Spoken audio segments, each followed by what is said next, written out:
I came to all this at a very young age. I read my first Jane Roberts book in the 7th grade.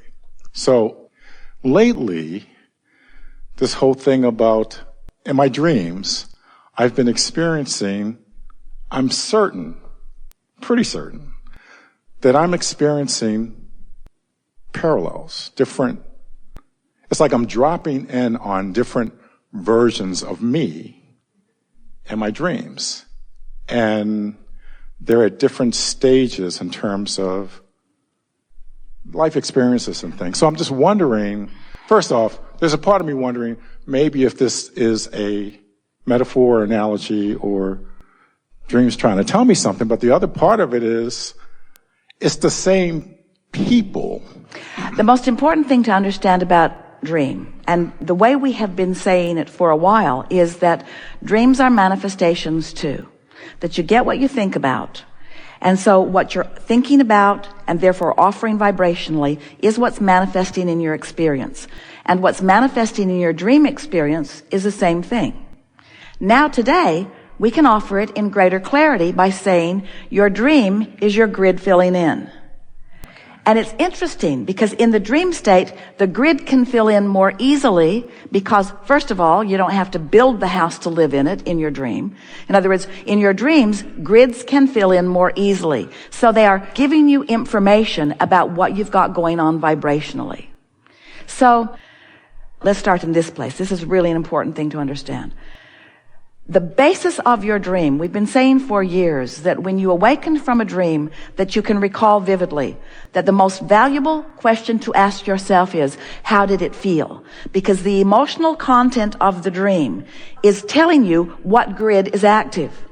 In other words, once you're meditating frequently and positive aspecting frequently and appreciating frequently and predominantly tuning yourself to your vortex and allowing your grid to fill in, now your dreams are more and more meaningful. They're going deeper and deeper. In your dreams, you're having insights and information is coming because your dream is the core of you filling in. And many of you have heard us say, if you've been listening to us for a while, that when you start having those kinds of dreams, when you're having repetitive dreams, there's a manifestation that's going to come that's going to reflect the dynamics of that dream pretty accurately. Because once you start dreaming it on a pretty regular basis, that means that you're practicing the vibration of whatever that is significantly enough that manifestation is ensuing. Now we want to back up and say something.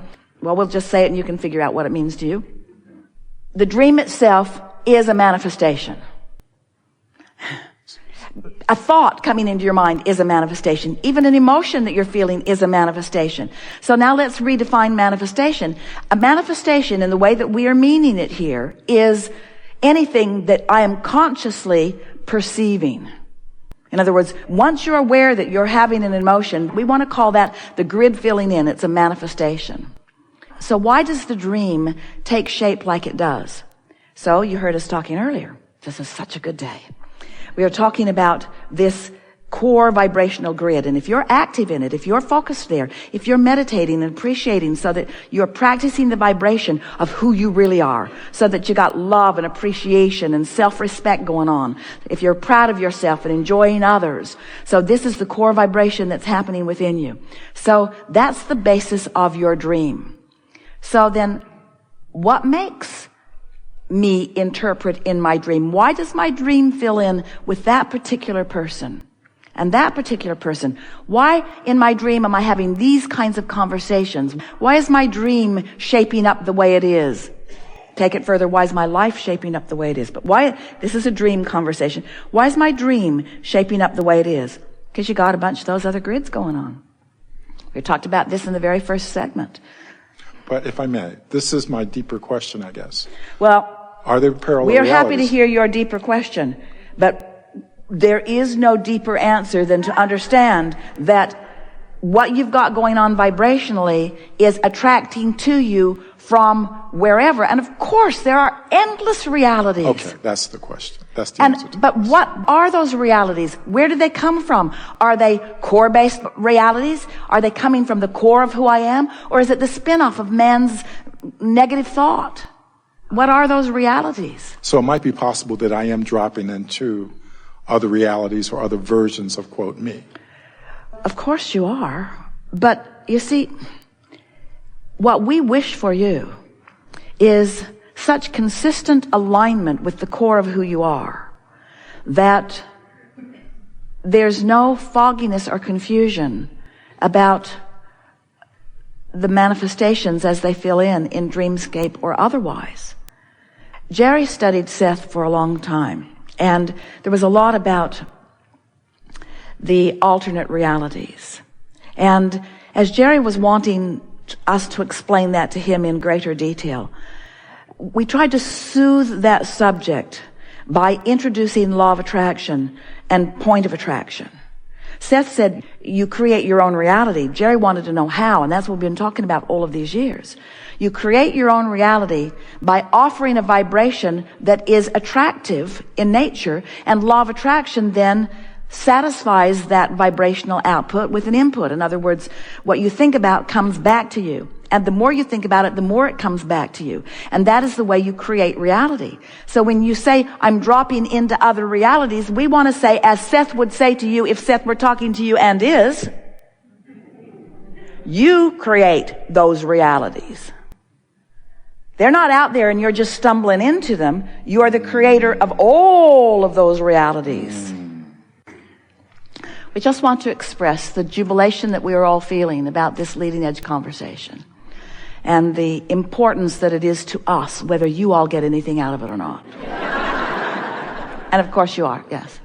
So every morning as Jerry is writing with Esther, Esther is writing, she tells him about her day, and then she laughs and says, I don't know why I'm telling you about my day, if in fact you're actually running around with me.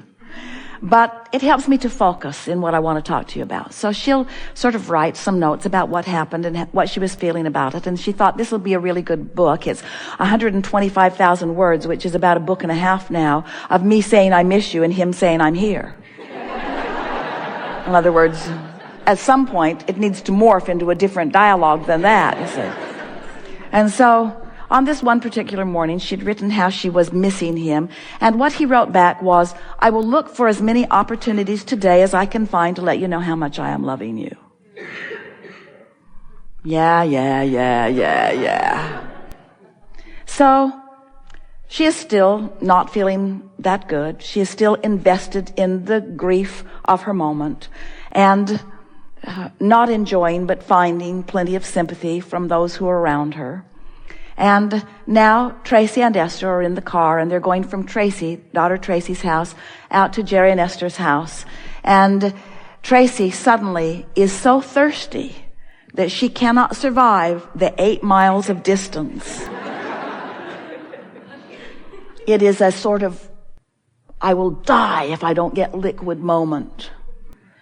Irrational. And so Esther looks for a place that they can stop, and stops at a place she has never been before and probably will never go again. It's Chick-fil-A. And as she's driving through the drive-thru, there is a double drive-thru which she had never seen. And as she looks over at the car, through her tears, the back window in letters this big said love, and the front window said you.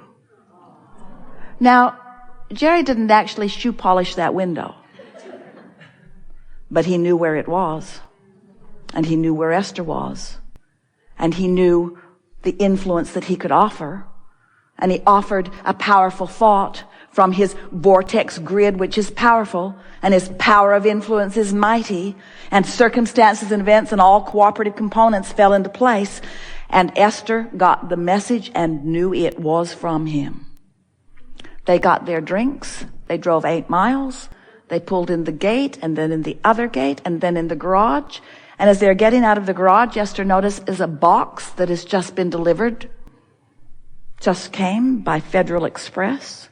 She opens it, and there are 8 gigantic cups that say, Big Love.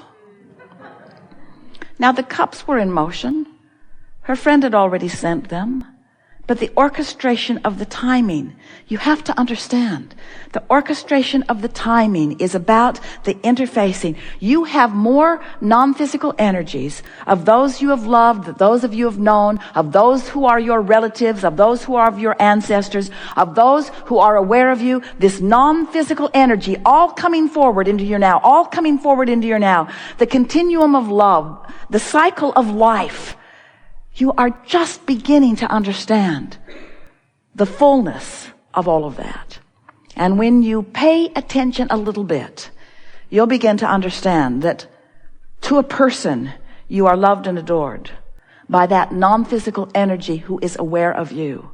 And if you will stop applying your varied and bogus version of grief and unworthiness and hatred and any of those emotions that you've picked up along your physical trail from your attention to unwanted things, you will allow yourself that what often feels too subtle for those like you and Esther, but eventually becomes the richness and the fullness of this non-physical energy that is juncturing with you in your now, in your now, in your now, in your now, in your now, in your now, in your now, in your now.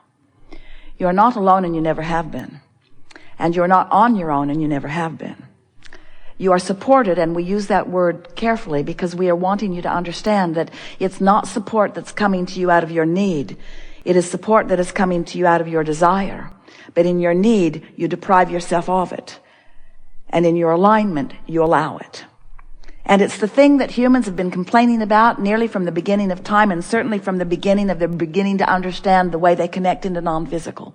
Because it feels wrong to you. It feels like it's not your human nature. It is the nature of the beast that you watch, but it doesn't seem to be the human nature. You've trained it out of yourselves, and you would be well to let it go. And it goes like this.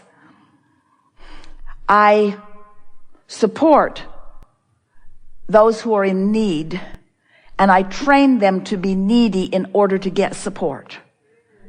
But then the only support they can get is from the physical experience. They deprive themselves of the true grid, you see. There's plenty who will come to support you in your neediness. And you can beat the drum of your neediness, and there will be many who will be there. And they will feel virtuous and valiant in their offering to you their support.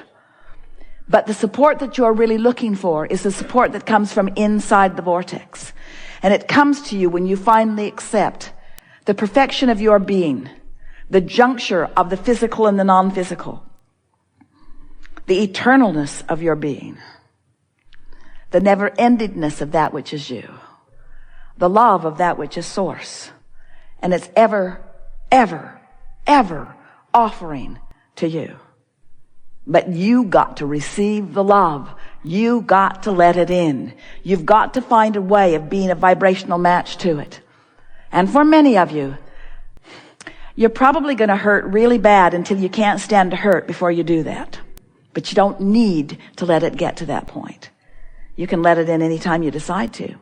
You just got to find the willingness to do that.